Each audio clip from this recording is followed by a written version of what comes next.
See? Ask them to stop. Hey, Danny. Danny? Okay. Can you ask if it's got places for this? You can't see a thing.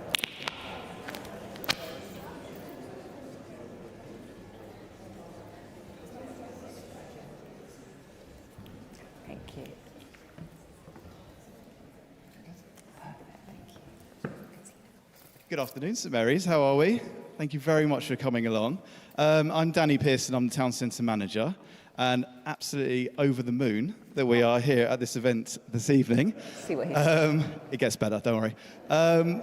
Before we kick off proceedings, I just want to say a huge thank you to the small army of volunteers that put this together.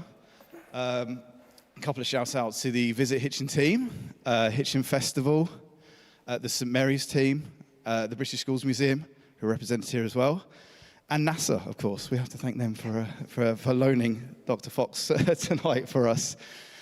So I am not going to be doing the Q&A. We found someone far more qualified than I, Sumit here, on my right. So I think, without further ado, I think we're going to crack on. So can I have a round of applause for Sumit first?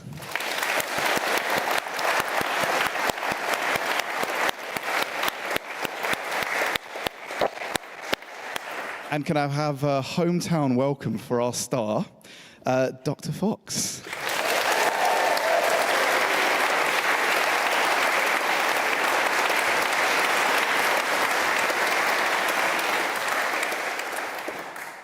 So, good evening, everybody. Thank you very much for coming to this beautiful church for this really quite rare opportunity.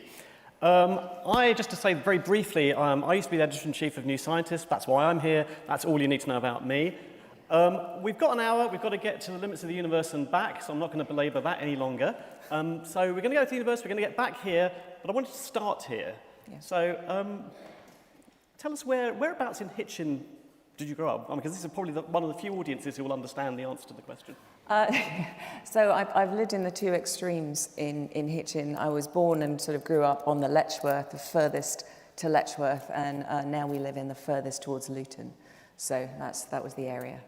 And how do you take your first steps, as it were, to where you are now? Where did kind of space first enter your world? Yeah, so my dad was fascinated by space. I talk about this all the time, but when I was 8 months old, Neil Armstrong landed on the moon and took those first steps, and he got me out of my cot, propped me up in front of the TV and kind of gave me a running commentary, and of course I don't remember any of it, but the important thing for him was that I actually knew where I was when this happened. So even though I don't remember it, I absolutely know I was propped up, in front of the TV with him.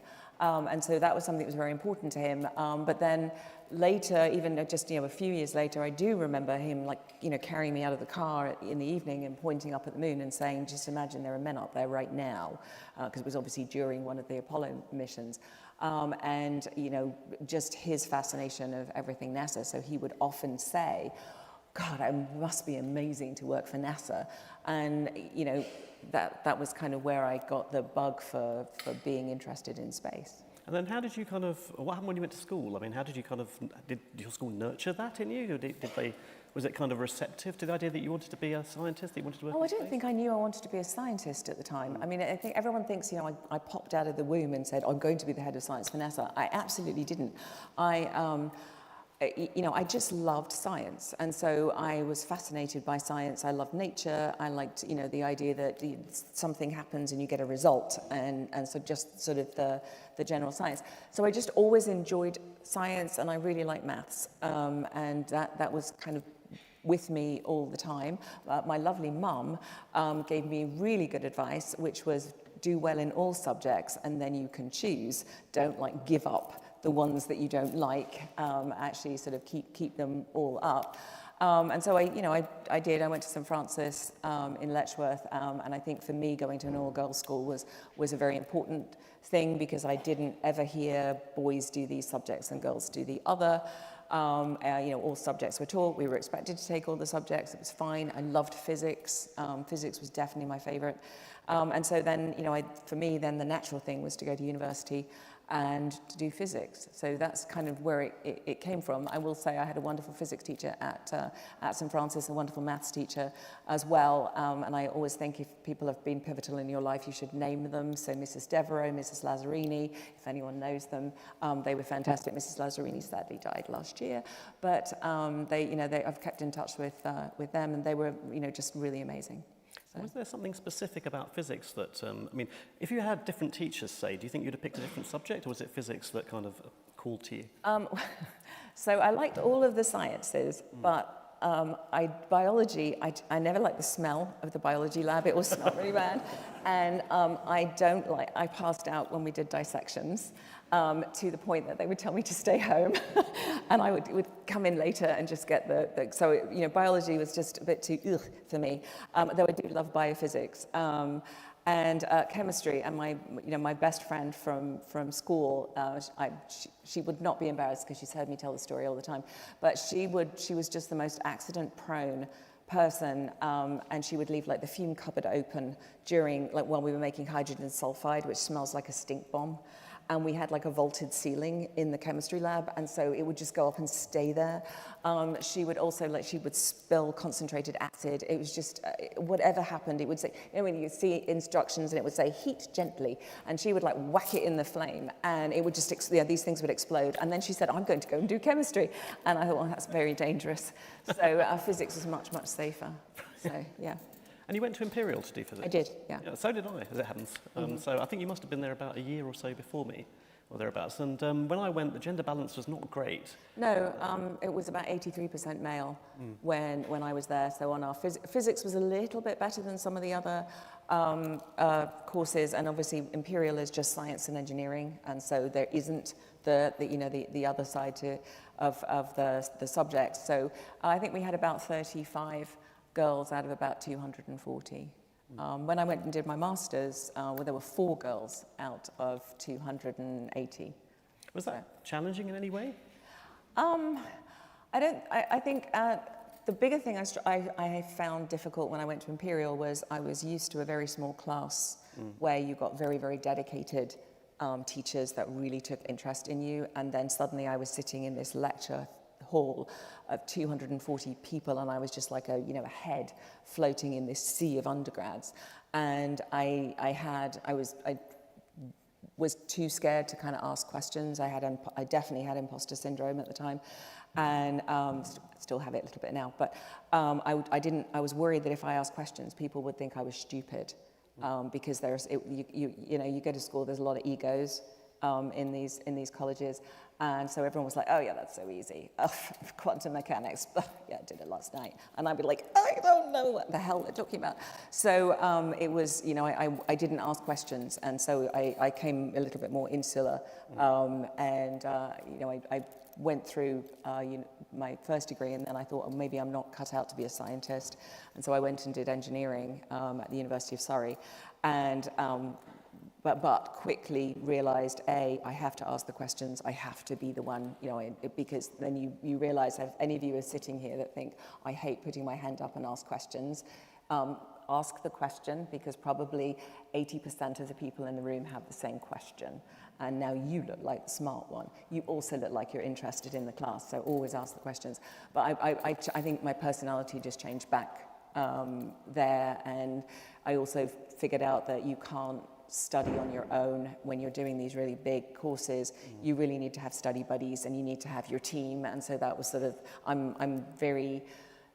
one of the things I love most about working at NASA is working in really, really high performing teams. And I kind of assembled my own team, and we did our masters together. Okay. The master's was in satellite engineering or something in that field, but you found out quite quickly that you were not.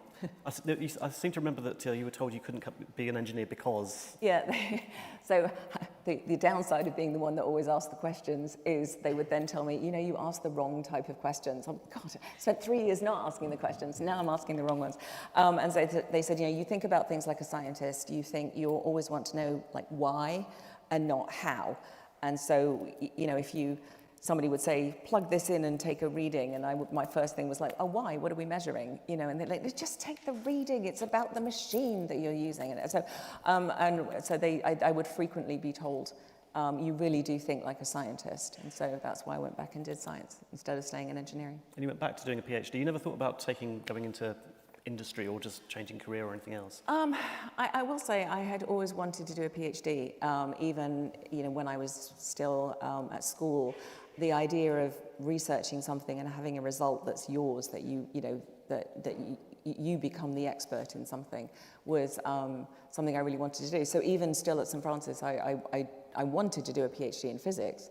I just sort of wasn't sure I was cut out for it at the end of my first degree. But as soon as I was, enthused by you don't think like an engineer, you'll definitely think like a scientist, I went back. Okay, and you chose to do solar physics.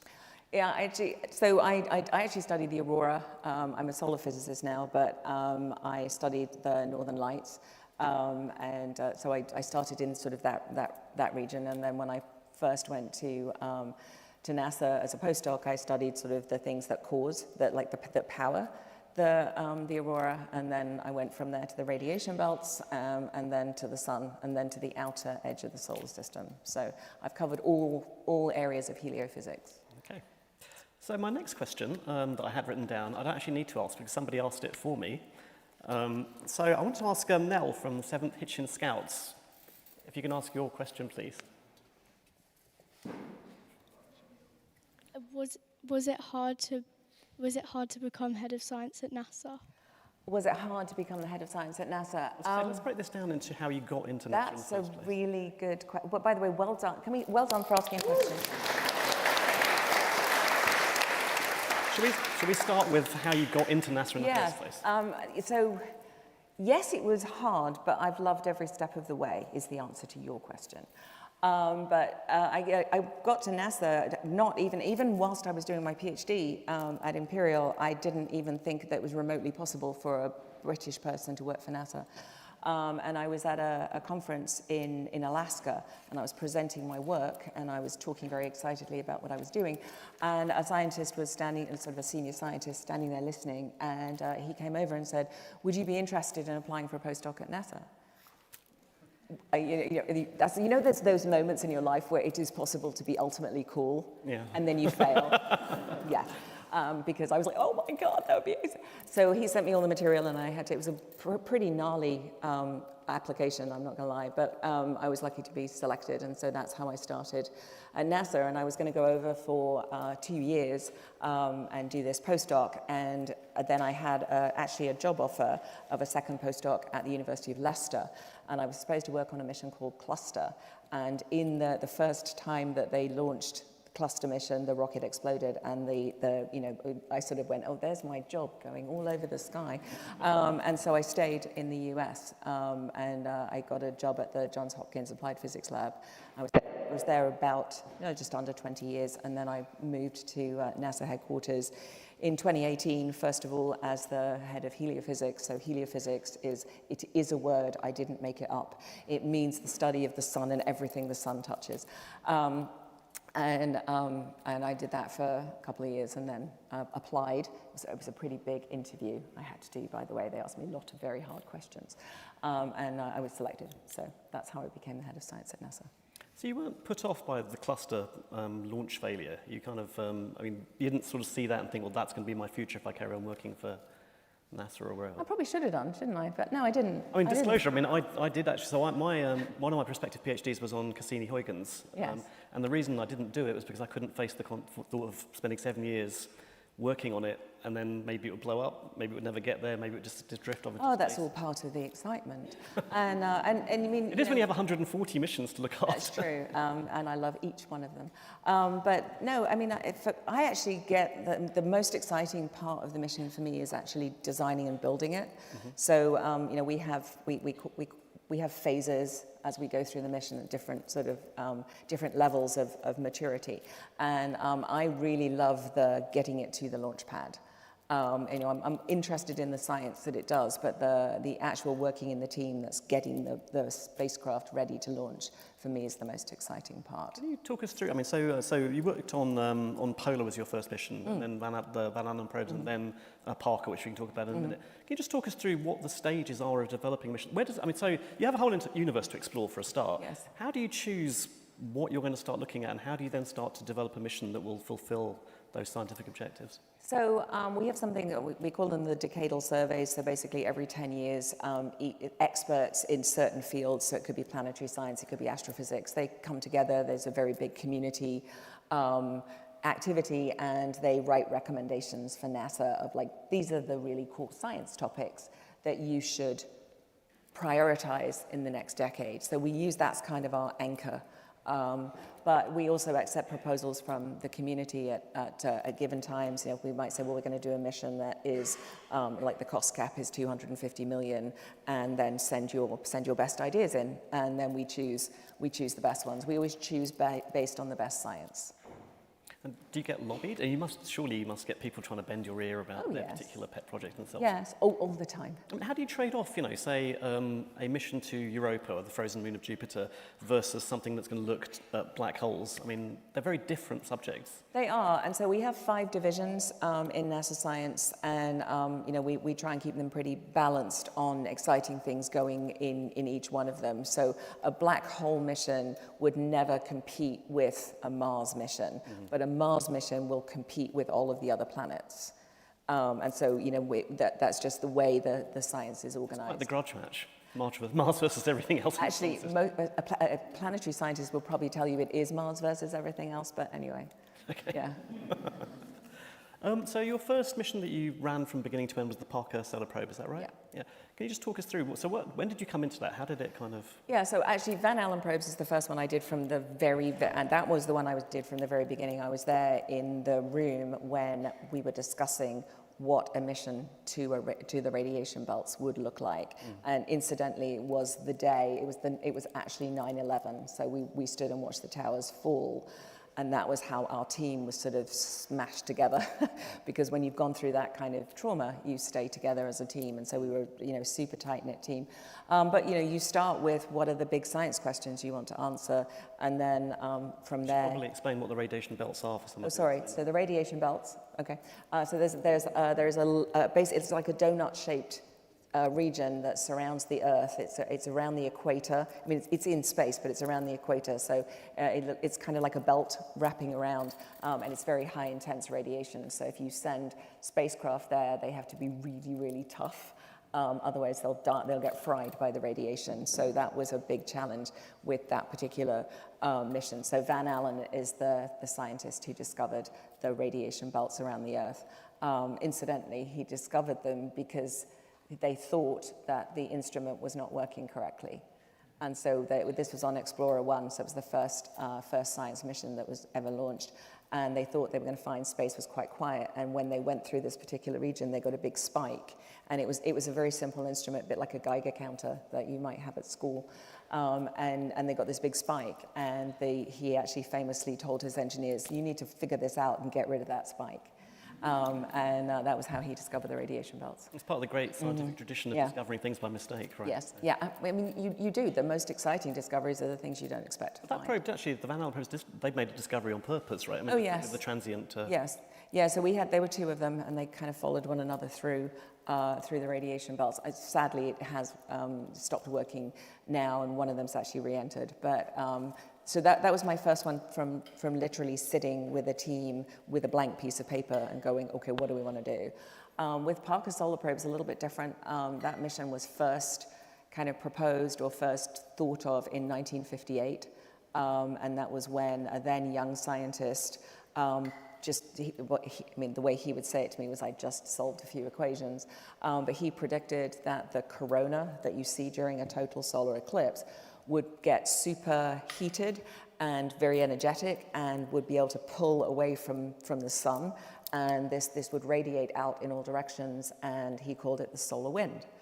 And when he published this paper, and it was not well received at all. He was quite roundly ridiculed for it, but the editor of the journal at the time said, hey, if it's causing this much excitement during the review process, let's publish it and see what happens. And then in 1962, Mariner 10 actually sensed the solar wind, and it turned out to be exactly what Dr. Parker had predicted. But if the mission is to send a spacecraft so close to the sun, So it's in like 3 million degree plasma. And in 1962, there were no materials that could actually deal with that. And so it took a long time. You also have to make everything, miniaturize it, make it really small. You've got to keep it in the shadow. You've got to have a big heat shield. And so it took about 60 years for the technology and everything to actually be matured to fly it. So we did launch it in 2018, so it was about 60 years after Jean had written the paper. It was the first mission that NASA ever named after someone that was still alive. And not only that, but he stood in front of me when he watched his machine launch into space. That was very cool. So watching it sort of through his eyes, because he kept shaking the hands of all of the engineers and saying, I just wrote a paper, and then look, you are doing all this stuff. You are the ones, you are the magicians that are going to make this machine that's actually going to work. And it was really, we took him to see the spacecraft in the clean room, and he could not get enough of this machine. And he just, so the funny thing with that was he said to me, all I did, Nicky, was I wrote a paper. And I said, yeah, it was a pretty good paper, Jean. And he goes, no, you don't understand. He said, if the mission gets there and it turns out I'm wrong, I'll just write another paper. But if you guys have made mistakes with your calculations for the machine, it's not going to work. And therefore, what you're doing is much more serious. So Parker was different because, the science had been predicted and had been designed and thought of many years before. It's also it's the fastest human-made object. It goes into the hottest, it's the closest to the sun. So we break records all the time with it, and I'm very, very proud of the team. So what was it made of in him? I'm guessing it wasn't Teflon, right? So. No, actually, because of this amazing heat shield at the front, most of the spacecraft is made of what I would call traditional stuff, because it sits in the shade. And so the front side of the heat shield is usually at about, I don't know, maybe 2,000 degrees Celsius. And the instruments are working in an environment that's about the same as you're sitting in right now. And so the heat shield, it is made of a carbon-carbon composite, so a little bit like if you have a really nice bike or you have a nice tennis racket, how it seems very light and yet it's very, very strong.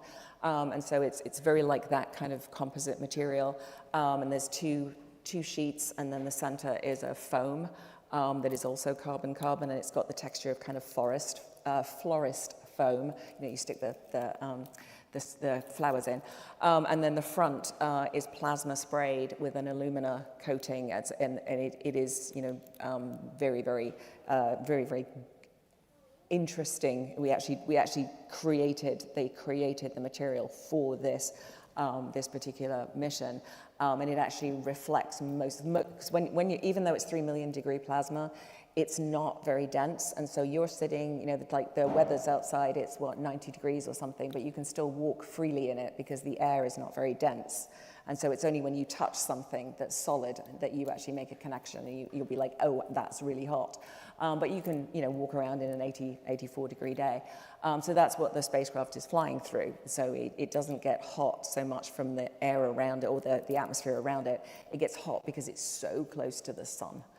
And so it's the light that really affects it. So it actually reflects most of the light from the sun. So about 2,000 degrees on one side, about like 20 degrees on the other. And when did you feel that mission had succeeded? I mean, so the reason I ask this is because when you see I want to say film, but I suppose the animated images of the solar corona, it's quite extraordinary. If you haven't seen this, you should go on YouTube and have a look, because it is, the outer layers of the sun from something flying through the outer layers of the sun. Really extraordinary images. So for me, that's kind of, the moment when I kind of think, all right, that worked. What is it for you? Is that it? Is it when Parker says, well, hey? Is it when the whole thing is done and you kind of go... No, I think for me it was the very first flyby, and so Parker Solar Probe it's a very sort of it looks like petals, so it goes very close to the sun on one side, and then it comes out around the orbit of Venus on the other, and it just continues to do these things, and then every time we fly past the planet, it gets a little closer. We do what we call a gravity assist, so we use Venus's gravity to actually turn the spacecraft, and it goes closer to the sun each time it flies past the planet. So for me, it was the first time we came out, because a lot of the mission, we can't talk to the spacecraft. So if the Earth is on like the Venus side, and so it's going to be flying by on the other side of the sun. You can't talk to the spacecraft, and you have absolutely no information about whether or not it's alive. And so the first flyby was the most terrifying, without any doubt, because exactly that, we'd launched, and so we are on the wrong side of the sun at this point. And we didn't talk to the spacecraft for days and days and days, and you know, to get the call, it's okay, was that yet another time that I've burst into tears when somebody's given me a scientific thing. But that was really tough, because you just like, you know, you're like, well, we did the best we could. I guess we wait. And so that was when we popped out from the other side, and when we saw the data, and we saw like things that we didn't expect to see on the very first orbit. You know, we did the record-breaking orbit on Christmas Eve in 2024, and that was when we went the closest to the sun. So we're, you know, less than 4 million miles away from the sun. And I realize that might not sound very close, but the Earth and the sun are 93 million miles apart. And so if you put the Earth and the sun on a meter apart, solar probe would be at 4 centimeters from the sun. So it's really close. And I went to the Applied Physics Lab where we operate the spacecraft from in the middle of the night.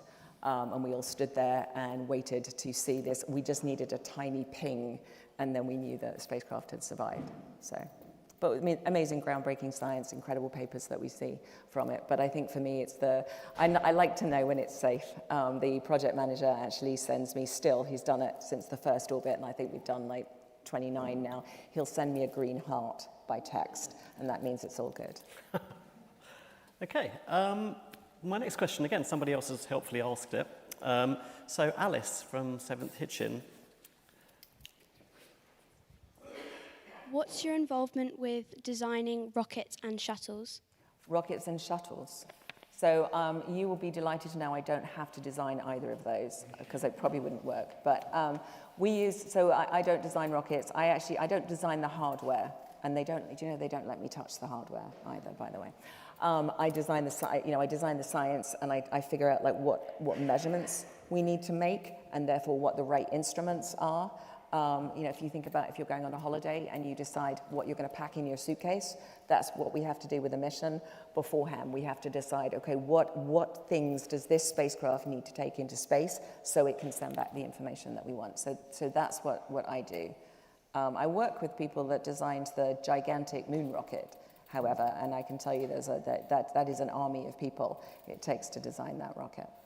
I want to just explain a little bit about how NASA fits together, how the directorates fit together, and actually how NASA collaborates with ESA and other space bodies, and how the people here might get involved without getting offered a postdoc. Well, there's many ways that you guys can all get involved with NASA science. We have something called citizen science, and you can just like Google it. You can take part in a lot of these different activities that we do. We actually use our citizen scientists for a lot of very important things, like discovering comets as they're going past the sun. And you know, there's a lot of science that you can do. And you know, if you are really interested, and I'm going to be looking at these scouts here, because this is really for you. But we do something called the Space Apps Challenge, and it's a global hackathon. It's in November this year, and it is open to anyone in the world, and it doesn't matter what age you are, it doesn't matter what you're interested in. We have all these different challenges that you can do. You might want to design a poster for a mission. You might want to decide what nutrients an astronaut needs to take in their food. There's so many different things that you can do. You know, please just go Space Apps, APPS, challenge, and it is literally open to everybody, and it is the largest global hackathon in the world, and we do it every year, and we're very, very excited. So there's lots and lots and lots of ways that people can get involved in it. But yeah, I mean, we work with many of the space agencies from around the world. We actually have something called the Artemis Accords, and that is it's kind of not a treaty, but it's how we want people to behave on the moon, like, you know, how we want the peaceful sort of sustained presence on the moon. And, you know, we've had, I think it's over 60 countries now, have signed the Artemis Accords and shown that they want to be part of the Artemis mission. You guys are all the Artemis generation, by the way. Guys here, you're all the right age to go to Mars. So there's lots of ways that we do that. We launch missions jointly with space agencies very, very regularly. In fact, it's hard to find one of my missions that doesn't have an international contribution to it. A quick show of hands, who wants to go to Mars? I mean, if you could get on tomorrow, would you go? What about the moon? Who wants to go to the moon? Who wants to go to the 4 moon? days. Yeah. Mars is a big deal. Like, that's a good 6 to 7 month journey in space. I mean, even I'm like, I wouldn't want to be I would actually, I'd love to go to Mars, but the moon is only 4 days, so that's maybe a bit more palatable for some of you. You could get home in time for tea. How many of you want someone else to go to the moon?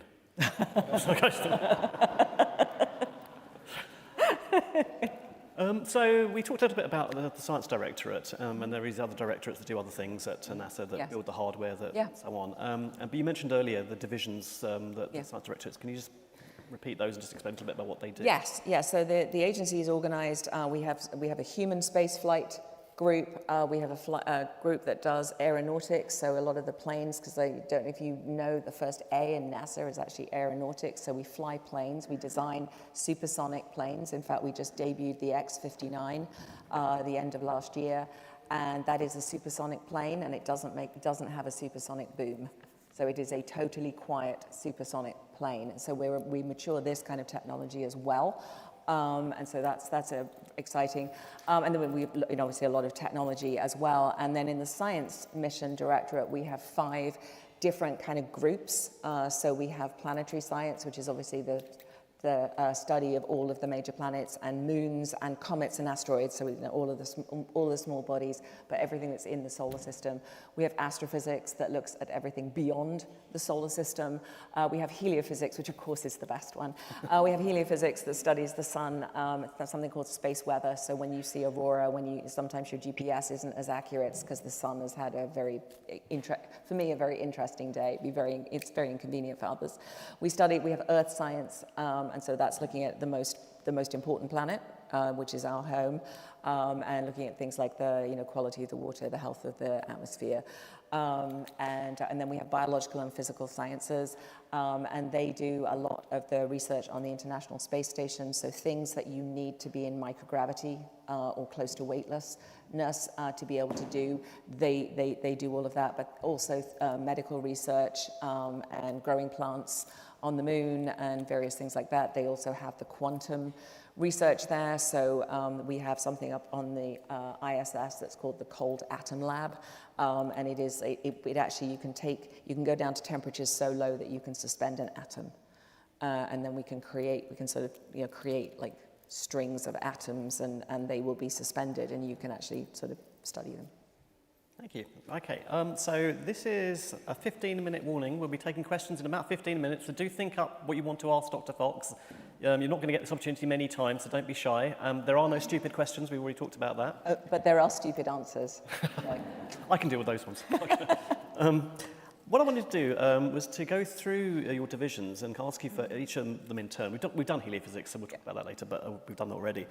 And just talk about, if you could give me for each of them one greatest hit, as it were, or one mission we should all know about, and one that we should be looking forward to. And I thought we should start from the outside and work in. So if we talk about astrophysics first, what mission should we know about? Maybe one that we don't already all know about. Okay, so one that's in space. This is a bit of a technology one, but we have a mission in space called SWIFT, and SWIFT studies gamma ray. It's like gamma ray bursts, and so it's things like when you big events that happen in other galaxies, like supermassive black holes colliding, galaxies colliding, things that actually it's like ringing the universe's bell. And we actually do say it causes ripples in the space-time continuum, so it really is like Star Trek. And so it's an amazing mission. It's also the one, it detects them first, and so we send alerts to like a lot of the ground-based observatories, and everyone sort of can study this big event because Swift has been the one to say it's there, and everybody else kind of turns to look at it. The thing that's cool about the mission itself is cool, but right now it is, because the sun has been very active, it means that the atmosphere, the high atmosphere gets much denser, and it causes the spacecraft to get lower and lower and lower, so it is about to re-enter, sadly. However, to its rescue, we hope. In July, we launched, July 3rd. We tried on the 1st, we launched on the 3rd. We launched something called Swiftly, and this is kind of a demonstration mission, and if it works, it'll be great. We hope it does. It is going to go grab the Swift mission and boost it back up. So you can watch that. It should be about a month, we hope, that we'll make our first attempt to grab Swift and boost it up. This was a real, I don't want to say rush job, but this was very it was turnaround. fantastic because, when you realize that obviously we track the spacecraft, you can see them coming in, but, in 2024, you may have even seen Aurora here. You could see Aurora in London, so I'm sure you could see them here. And that is a sign that the sun is extremely active. And the sun has had a very, again, I think it's fantastic, but as a solar scientist, it's amazing. But it actually has dropped the altitude of a lot of our spacecraft, and Swift is, there's a point where even it has to re-enter. And so it was a very, very quick turnaround. It's less than a year it literally was not a year ago that we told the team, okay, go.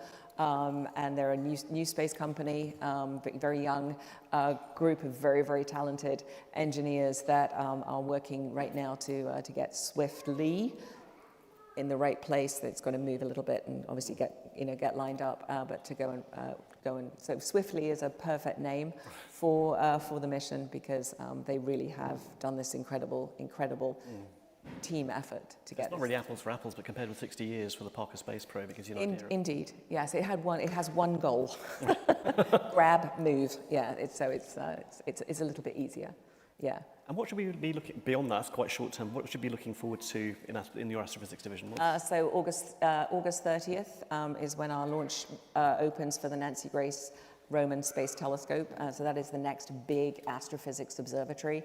It will launch from Kennedy Space Center on a big rocket. It's on a Falcon Heavy, SpaceX Falcon Heavy rocket. That will study, it will do sort of huge sky surveys. So when you think about, if you see an image from Hubble, this thing has a field of view about 100 times Hubble. And it sort of scans the sky continually. In its mission, it will discover billions of galaxies, so almost one galaxy for every person. It will discover, thousands of supernovae, tens of thousands of planets, tens of billions of new stars. So it's just going to be amazing as we continue to sort of try and answer the question, are we alone in the universe? This is the kind of mission that's going to help us with that because it carries a tech demo of an instrument that actually lets you block out the light of a distant star and resolve a planet around it. And what we want to do is look at what the atmosphere is made of and if it could support life. And so that's Nancy Grace Roman, also studying dark energy and dark matter. And so dark matter is kind of the fabric of the universe. You see the stars, you see the galaxies. Dark matter is what is between it. And dark energy is what is forcing the, it's what powers the universe. It's what pushes the universe to keep expanding. So that's Nancy Grace Roman, August 30th. That's Nancy Grace Roman. So just to recapitulate that, is there life out there and what's going to happen to the universe? So just small stakes for that instrument. Indeed. Planetary science. Planetary science. Okay, so we're going to stick with the theme of searching for life then. So my favorite sort of planetary mission that's moving around right now is the Perseverance rover on Mars. Curiosity and Perseverance, I'll give you the two because they do slightly different things. But they are, looking at what is in the soil essentially on Mars, what it looks like up close. We found a signature last year, which I think we found it in 2024, but we released it last year, that looks like some sort of prebiotic process took took part, you can see a sort of a sample, and it looks a little bit like, it could have been a meal, and then sort of a little bit down from it, it looks like poop. And so we know that, we think that, some sort of some process took place that changed this from this into this. And even though we can't say, yes, there's definitely there was definitely life on Mars 4 billion years ago, it's definitely a really interesting smoking gun. Some of the rocks on Mars are older than anything you can find here on Earth. And so where Perseverance is right now, it landed in basically a dried up river delta. It's gone up the side of the river, and it's up now in a sort of different region where the type of rocks, they're called Nowakian megabracha. They're a particular kind of rock. They are over 4 billion years old, and so getting samples from there means we can get samples of what our solar system was like before the Earth had really finished forming. So that's good. And then Dragonfly is probably my current favorite mission that is not yet in space. Dragonfly is about it, so that is going to go to Titan, which is a moon of Saturn. Titan is very interesting. It is. We believe in the solar system, it's the place that is most like Earth. So they actually do have liquid kind of oceans. They have, craggy regions. They have dunes. There's lots of things that are very similar. It is, instead of we have a water cycle, they have a methane cycle. But if we were ever going to find signatures of, or building blocks of what could be at some point could have been life, we think that's going to be on a moon of Saturn. So Dragonfly itself, it's about the size of a Mini Cooper, and it's big. And it's essentially a drone. We call it an octocopter because it has 8 rotating blades. But it gets taken to Titan.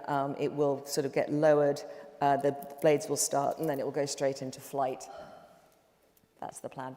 And it will land on Titan, take samples, and then it can lift off and move to other regions on Titan. So that is a powerhouse of a mission. When's that due to arrive? 2028, July 5th. It's going to arrive on Titan? Oh, no, sorry, arrived 2034. Okay, all right, so not long to wait. No, not too long. Earth sciences. So I feel like I put you on a conveyor belt now, but this is, But are you enjoying this whistle-stop tour of NASA missions? Yeah, okay, good. Then, if you don't mind, let's keep going this way. Okay. Earth science. Earth science. Favorite mission that is, there's so many in Earth science, but I think probably PACE. PACE studies the health of our oceans and the health of our atmosphere. And it literally is like what's living in the ocean. So it looks for sort of, phytoplankton are like the original, like they're these powerhouse little beasties that live in the ocean. And they basically keep the ocean clean, and they breathe out oxygen, take in carbon dioxide. So they're really incredible. They're sort of the superfood of the ocean. Everything at some point eats these in various ways up the food chain. But they tell you about the health of the ocean. So if you look, you can look at different species of phytoplankton, and PACE is accurate enough that it can actually, determine what kind of species there are. Some of them are infected. And in America we call it the red tide, because you can get bodies of water that are actually sort of infested with this. You will get sick if you actually drink that water. So we look after the health of the oceans, but we also look at what's in the clouds, the aerosols, with PACE. So that's a really good one. For coming up, it's a little bit more into the future, but working on a mission called Eagle. And we have Eagle will look at, it would just be this amazing hyperspectral imager. So if you think about, you can see colors, just imagine if you could see all of the colors in between all of the colors, and infrared and ultraviolet. It's this hyperspectral imager. And that's going to, be able to let us look at critical mineral mapping. So looking at what's, where there are particularly interesting places on Earth. It's just an incredible tool. It's just amazing. What we do with Earth science is incredible. We track water. We can tell farmers on a field-by-field basis when they need to water their crops. Because if you water crops too much, you won't get the same yield. If you don't water them enough, the roots get stressed. And we have instruments that can literally look at on a field by field basis. And there's an app. It's called OpenET. If you are interested, you can download it and you can put in your coordinates, and it will actually help you manage your own farming. We've increased yields of like olive farmers in California and where in the center of the country for the US, where water management is the most important thing. We really make sure that we're using our water well. So that's earth science. We also do disaster response. Currently, we're activated for the earthquakes in Venezuela, the flooding in Louisiana, the typhoon that was in Guam, and the wildfires in Colorado. So the teams are all out doing that too. That's earth science. Earth science is amazing. And bio and physical sciences, Biological which is really nice to talk about ISS and Artemis. I did, well, okay, so I did talk about that. So my favorite thing that they do, I guess, is, which we had on Artemis 2, is something called Avatar. And so this is a very safe way that you can do testing of drugs without using a human person. You can look at like efficacy of vaccines and things like that. We use them to look at astronaut health, and so they're about the size of the tip of a thumb drive, and we grow tissue on those. And so for Artemis, we had bone marrow tissue, because bone marrow is a great indicator of like overall health. And each of the 4 astronauts were very happy to take part and join in. So we actually had they gave us blood samples, so we spliced them with the tissue, so then it becomes like, that's why we call them avatars, so there's one for each of the crew. That went up on Artemis 2 with the astronauts. A similar set stayed here on Earth, and so that allows us to really look at the effects of microgravity and radiation, because of course it was well outside the protective bubble of the Earth's magnetosphere. It was outside there into the pristine solar wind that Eugene Parker had predicted, and so you get a lot of radiation there. And so when we get those chips back, we can look at them in great detail. They can dissect a chip. Don't dissect an astronaut. And that, of course, is information we will need on the way to Mars. Absolutely, and that's the next thing we really would like to do, is actually send a set of those on anything, but just send it out to Mars and actually start analysing how the various organs will respond. So the kind of obvious follow-on question to that is, how long are we going to need humans in space to do science? For exploration, for pioneering and so on, that's a slightly different question, but to carry out science, to conduct science, do we need humans at this point? Everything we've talked about so far, I'm conscious, has been a robot of one description or another. Well, that's because, so unashamedly, that's what I do. So I don't have the astronauts. We provide the science that the astronauts will do, but the majority of our science is robotic explorers. But there's an amazing difference when you have a human, because humans can make split-second decisions. When we send a mission, say, to the moon even, we are programming it with what we think we need it to do. It can look after itself if it has an anomaly. They can usually fix themselves. And we might change what it does based on data coming down. But you don't have like the Mars rover doesn't go, ooh, that's interesting, I'll go over there, right? We get the data back and we go, oh, that's interesting, tippity tip tip tap, and then it goes over there. So but the human has the ability to make those like split-second decisions, even on like what sample to bring back. Like that one over there that's out of the view of the camera. That one's really interesting. If you listen to the astronauts describing the moon as they were flying by the moon, they weren't saying, oh, that's a very interesting patch of mare. They said, oh, that looks like a teapot, that looks like a lampshade. That's and the colors that they described. I think we all think of the moon very much as sort of gray, but they were talking about seeing browns and greens and blues, and even when Victor was describing where you've got like the unlit side of the moon and the lit side of the moon, and we call that the terminator. And just when he was talking about like the details of the terminator, and you get huge depth perception at that point, and I remember him saying, wow, that crater, it just looks like a black hole. It looks like if you jumped into it, you'd go right the way through the moon. And so, it's that different way of looking at things. I get images back from the moon, and it's like I'm instantly in scientist mode. There's very different things that our humans bring, and there are a lot of science that can only be done in space and do need, our astronauts are very busy on the International Space Station, whether it's growing plants and figuring out, how to do that better, whether it's the Avatar experiments, whether it's ensuring that our cold atom lab is doing what it needs to do. They're doing a lot of experiments. We do experiments with a lot of experiments with combustion in space, because you really need, fire is bad, and we need to really understand combustion. So there's a lot for humans to do. Just sort of my final question. So we're sitting in what amounts to a statement about, for its time, of where humans fit into the cosmos, what role we play in the universe. What is all your kind of work reaching out into it, probing it, trying to see into it? What have you taken from all that about where we fit into the Earth, the solar system, the universe in general? I mean, I think that's one of our main questions. it's like, why did life start here on Earth?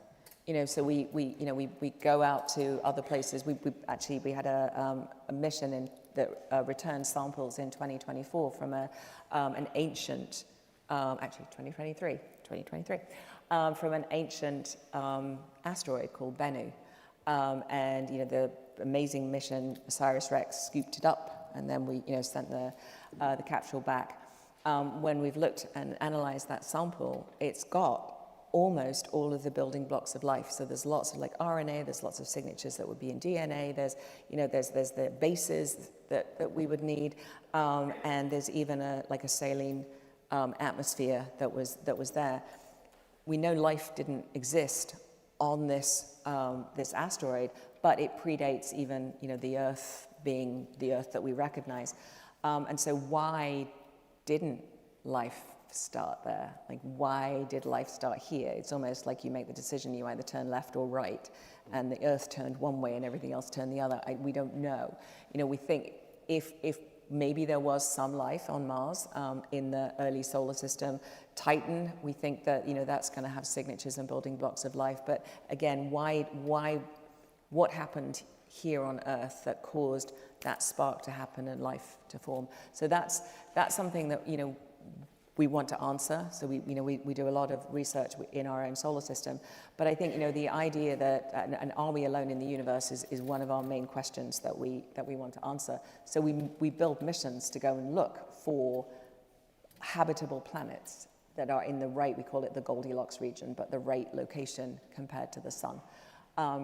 And that's what we continue to do. We haven't found any yet, but we're going to look at billions of galaxies with the Nancy Grace Roman Space Telescope, and actually the big mission that comes after that, which we are in the starting to design, is actually called the Habitable Worlds Observatory, and that is a life detection mission, and that will scan the universe, looking for you need to have basically resolving the atmosphere around planets that are in the right location.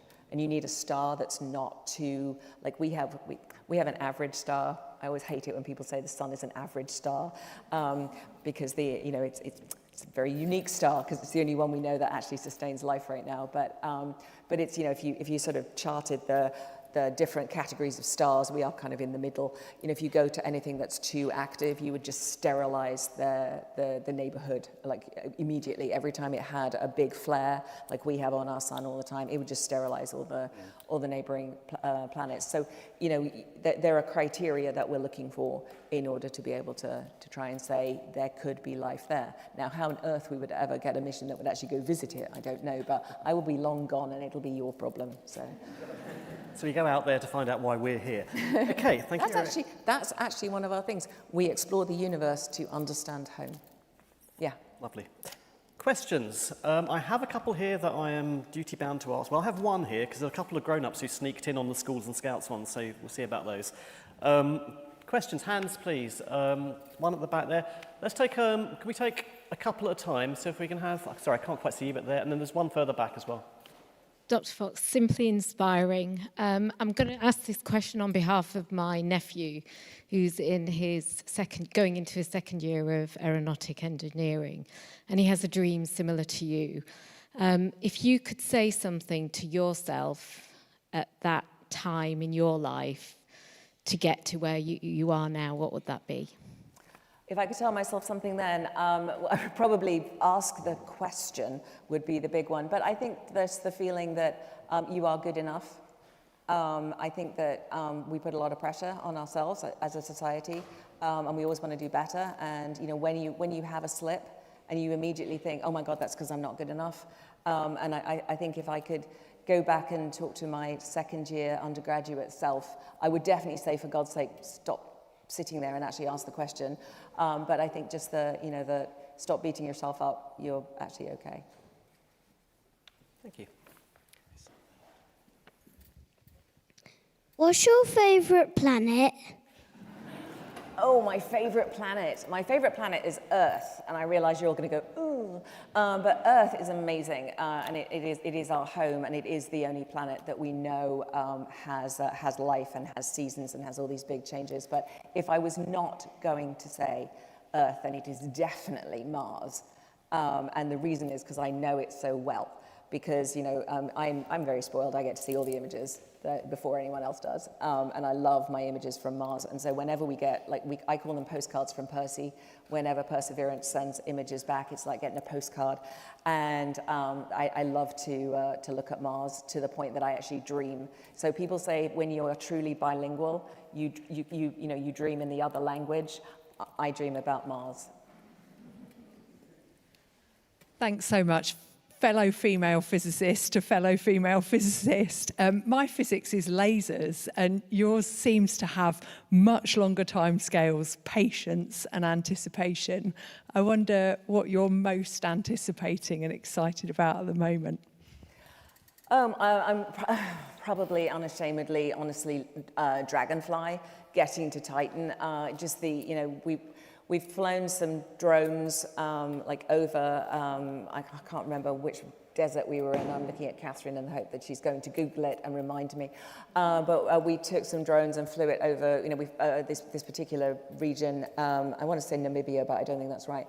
To sort of start training even us, but also the algorithms on what they might be seeing as they're swooping. And I just think the idea that, we are flying this drone over a moon of Saturn. It takes 6 years for us to get there. And I think that's my most anticipated. I can't wait to just see a low flying drone over this foreign, mystic, distant land. I think that's what I'm most looking forward to. Yeah. I'm going to do one from the submitted in advance, and then we're going to go to the gentleman here. So I'm going to bundle two questions together, actually. So this is from Amelia Stevenson from Hitchin's Girls' School, who's asked us to read it out. So the question, which I'm going to modify a little bit, is how did the Orion capsule know where it was and where it was going? There's another question, which is about what do you do about which boils down to, what do you do about the risk associated with doing things in space? How do you kind of cope with the fact that you don't know where things are, where they're going, whether they're going to work? So there's a fantastic pair of questions. So how do I know where Orion is? It pings all the time, and so when we can also track it, we can see the signature. We have very big dishes, they're 34-meter dishes, and so we can literally watch Orion. But the fun fact about Orion is we did one maneuver early when it was still sort of around the Earth, and then it was on its own trajectory, and it used the gravity of the moon to sling itself back. And so once we'd done this maneuver, it literally was like, oh, it's on its own now, off it goes, it's going to the moon, and nothing can stop it, because it's under the power of gravity.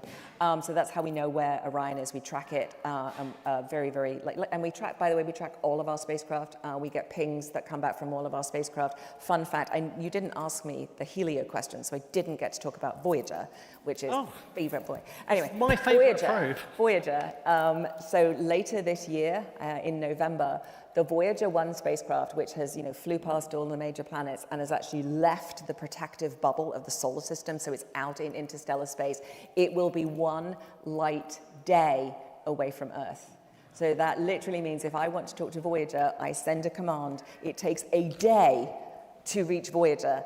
And then when Voyager says, yes, I'm still alive, it takes a day to come back. So that is how far Voyager is out. But we track them. We still track them, 34-meter dishes. I can still track Voyager. And the other question was, how do you deal with risk? You work really hard. I mean, we have huge lists of risks. We call it like our risk database. And you work through them all, and you either mitigate them. Sometimes you have to accept them. You don't accept them with a human mission, obviously, and this is why we usually send robotic missions before we, and test things. So the Artemis 1 mission did not have a crew in it. It went out, it went around the Earth, it went around the moon, we tested all of the systems before we put humans in, and then Artemis 2 was the first human mission. So, I mean, you do a lot of testing, and there are a couple of things that you can't retire the risk, because honestly, I can't make the atmosphere 7 times what it is here on Earth and test Dragonfly. I can make a chamber that we can increase the pressure to 7 times what it is here, but I can't fly it in there. It's in the chamber's huge, but so there is the moment where you go, well, we've done the best we can, off she goes. We've got a very short on time, so sir, if you could be very brief, and then I'm going to, adults, oh sorry, it wasn't the sir. Adults, I'm going to prioritise the children, I'm afraid. So the young man here, and then the young man at the back there in the green shirt who's been waiting very patiently all this time. Oh, that's very polite. So if you could go... nice hand-raising style. So if you could... sorry, I'm looking at the wrong person. The question here first, because... There's a lady here. Lady here. Oh, hi, thank you. It's just Briefly, really please. fantastic listening to you. So I'm from North Herts Museum, which is just a few metres away, really. Next year, we'd really love to do a display about you and your achievements, because we can see there's so much interest locally. So what we wondered was, what would you call your 3 top achievements, or the 3 things that we really shouldn't leave out? Oh my goodness. See, I don't think I have great achievements. I work on things that... Do you agree with this? No, I do. Do you agree that she doesn't have great achievements? No, I mean, my achievements are because I have incredible teams that build incredible missions, and that's what makes it amazing. People lead teams. People lead teams. I'm a very good leader, actually. I am. That is my superpower of dealing with people and bringing them together and getting them all marching in the same way, because scientists are like a herd of cats. And we all think, everybody thinks they know best. But yeah, I would probably just go to the missions that I'm most proud of. And you've heard Parker Solar Probe, Van Allen probes, Dragonfly. I mean, we can chat. Yeah. Would an explosion before the rocket launched help it go further? So that's a great question. So actually, that's almost how we launch the rocket. And so when you see a rocket launch and you see the flames come down, we're essentially creating an explosion underneath the rocket that lifts it up. And that's because gravity is very strong. That's what keeps us on the ground. That's why you don't float off. And so the rocket also wants to stay on the ground because gravity is pulling it down. And so we create a very carefully controlled, but a very carefully controlled explosion. And the bigger the explosion, the faster the rocket will lift. But you have to have the control because you don't want to explode the rocket. So, but it's a really good question because that's exactly how we get a rocket to leave the Earth. And the biggest kind of explosion itself is the first one because you have to lose the gravity. Sometimes you'll see a rocket separate. And if you watch our Nancy Grace Roman launch, she said unashamedly plugging it on August 30th around 11, I think, a.m. It's a Falcon Heavy, and so the 2 boosters come off, and they actually come back and they land. Then the top of the rocket separates, and as the gravity gets less and less, you need to do smaller and smaller puffs of explosion to keep it going. But we usually have 3 stages in a rocket. First one's the really big explosion, second one is a smaller one, and then by the time it's almost what we call a kick motor, and it just does that final push to get it wherever we need to go. But they're very good question. And I think what has to be our final question, I'm afraid, to the person I think has been waiting longest.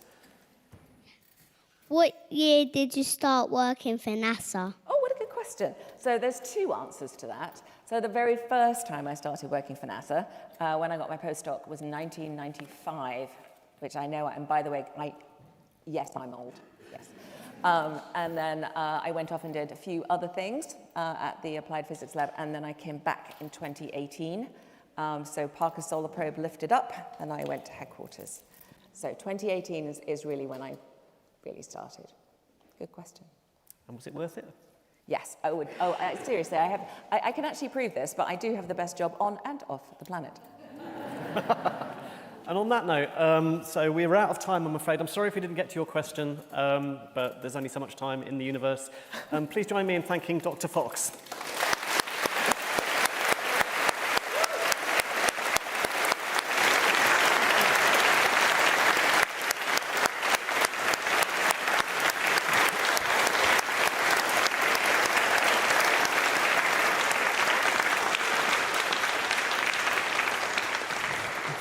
Thank you again. That was absolutely amazing. And you mentioned the spark of life. We are very lucky that spark happened on this planet, so we can enjoy things like this. Just want to thank everybody again that helped. Please donate kindly at the back at the pay stations if possible. Thank you again, Sumit, for coming along. Absolutely amazing questions. And of course, Dr. Fox, thank you so much for coming along too. Round of applause again, please, everybody.